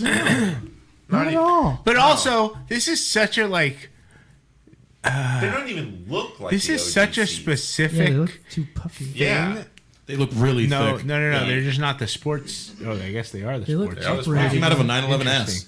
The bolsters don't. They're so rounded. They look like couch cushions. Yeah. So I think somebody who's going to buy these is going to put them in a Singer want. or Oh, something. a singer, but Or like singer No. some makes sort of their own. resto No, mod. they're using the original seats. No. No, okay, They fine. use Not a cupcake Singer, ones but or they're going like- to put in some sort No, of like these low built from the buckets. ground up Frankenstein from whatever year I want. 911, maybe from the 70s, maybe from the 60s, I say maybe the only from winner- early 80s. It doesn't matter who bought it. The only winner here is the seller. Oh yeah, Oh, for yeah. sure. But like whoever bought it, I'm curious what the comments are, but also like not enough to look. So Let's look or at the we can comments. look. All right, let's do it. They're not like that. No one's like, dude, what? Wow, I have a pair of 67 Recaros and Those some others. feet. Guess it's time to sell. Proves how much fiat currency is swimming around the globe. What? Okay. I bought a pair of Recaro sport seats 2 years ago. About choked the price I paid. Probably because they were original. Beautifully done. Said the guy who bought them probably on his other account. The people Why who did a know, 1,000 know. people like it? A No, 1,000 no, people like He's that. just gotten 1,000 likes. He only got 1 like. Oh, where do you see that, buddy? Where the bottom- thumbs bottom up is left, right there. next to flag Down, down. constructed. Oh, this Yep. one here. Go down. Yeah, like what? If these seats cost $30K, I don't think I can afford the 911 they go into. I think this is a BAT record for sports seats. I think this is a BAT record for any seats. Let's be clear that it did sell, in fact, sell Mank. for $30,250. Whether or not Mank ended up just quote unquote selling the seats back to his friend is a whole different story. $30,250 for restored seats. Smart hoarder is an interesting comment. I don't disagree. Lucky. All right. Well, Let's let's look move at on. Ben's. These comments are pretty interesting. Yeah, so mine, the bottom one. You're welcome. Your I bottom won. one. Thank you. Mine, no reserve. Mercedes-Benz 300 SL style go-kart. Oh, I didn't know it was a go-kart. Sold for $28,750 yesterday. This go-kart is said to have been built in England, was designed to resemble the 722 Mercedes-Benz 300 SL driven by Sterling Moss and co-driver Janice Jenkinson to victory at the 1955 Mille. The fiberglass body is finished in silver with a red 722 livery and is mounted over a tubular steel chassis. Power sent to the rear axles via a rear-mounted 48cc single with centrifugal clutch. Centrifugal. Whatever. And additional equipment includes inboard rear disc brakes, 12.5-inch steel wheels, headlights, plastic windscreen, polished aluminum 4-spoke steering wheel, and blue leather upholstery with plaid cloth interiors. A riveted plaque with a Sterling Moss signature is mounted on the dashboard. This 300 SL go-kart was purchased by the seller in 2023 and is now offered at no reserve in Plant City, Florida, with a certificate of authenticity for the Sterling Moss signed plaque, a wood shipping crate, and a bill of sale. Why did you read this like Charlie What's-His-Face from the auctions? Good job, Benny. I was quite impressed. I have a voice for radio. You know what I mean?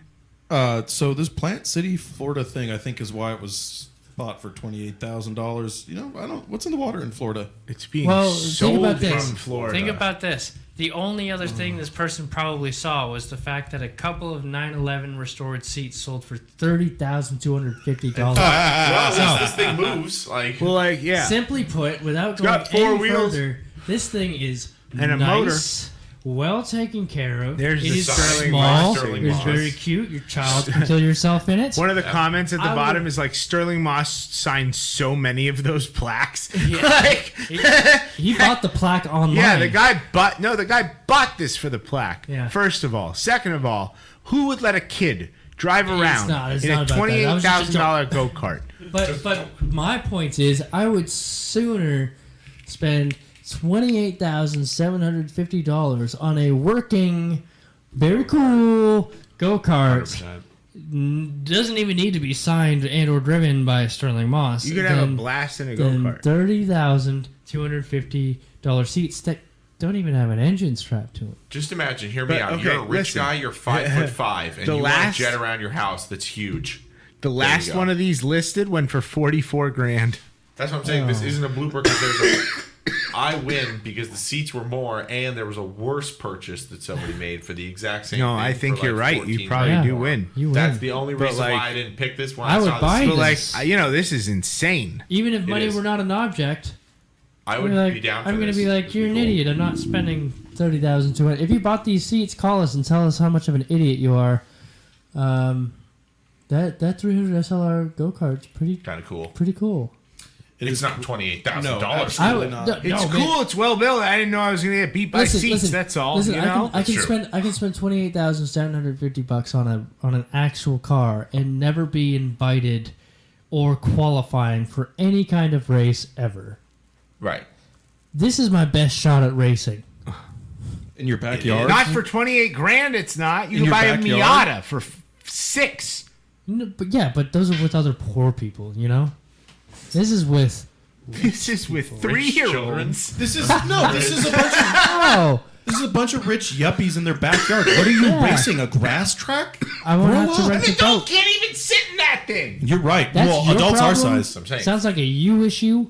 No. Your skinny ass couldn't get in there either. Yes, it could. My legs might be up No. around the You'd wheels, have to but break your shins to use those pedals. Yeah. I will. We'd have to break you right at the shins. Money is no object. Or you'd have to pedal have with my your shins cut. Hands buttons and steer with your Dude, teeth. that steering wheel's so big. I don't even know if a decently sized kid can fit in that thing. Yeah, well, Sterling Moss Augustus did it. Gloop? Never. Yeah, no. I don't know if Sterling oh Moss God, was that's loud. necessarily a short person ever. But he was English, so maybe. Anyway, No one is good job, driving Benny. this. And very cool find. Yeah, well done, David.